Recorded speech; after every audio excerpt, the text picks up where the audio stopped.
број на граѓани како од нашата земја се разбира, така и од странство нудат помош на сите оние на кои што има најмногу потребно, бесплатно сместување, бесплатен превоз за сите семејства чии најблиски се настрадани и се хоспитализирани во странство.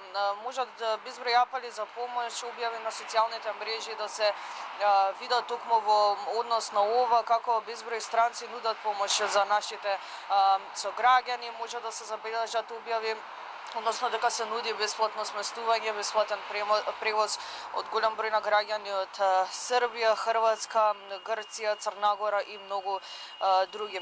Во однос на веќе кога говориме за самите донации, помош, бесплатно сместување, исто така од владата излегува со информација дека вчера во текот на денот на нивната седница треба да се донесе одлука за да се покријат самите средства на сите оние семејства кои што имаат потреба од сместување и превоз во странство, односно чии блиски повредени се хоспитализирани во странство. Повеќе информации може да се добијат на телефонот 070-270-370. Повторувам уште еднаш 070-270-370. Централизирани информации за помош на семејствата на повредените пак може да се најдат на адресата веб страната sos-smeštaj.com.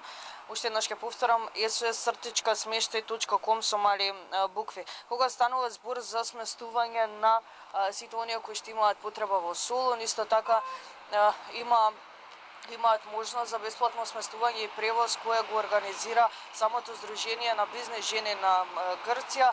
Имено тие објавија дека имаат на располагање околу 20 соби, 20 кревети за сите оние македонци кои што имаат потреба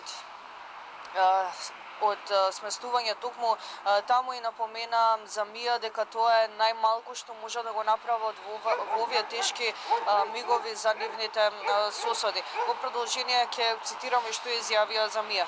И ние пред 2 години со железничката несреќа кај Темпе поминавме исто и знаеме колку е драматично да се загубат толку млади деца и толку неправедно. Ги прашавме веднаш дали можеме да понудиме некаква помош, дали материјално, техничка или било што друго. А во тој момент таму превладуваше паника, вели председателката на ова здружение Цалтабаси за Мија. При самиот крај може да се напомене дека во болниците во странство досега се хоспитализирани 76 пациенти, и тоа во Србија, Хрватска, Словенија, Бугарија, Грција, Австрија и Литванија.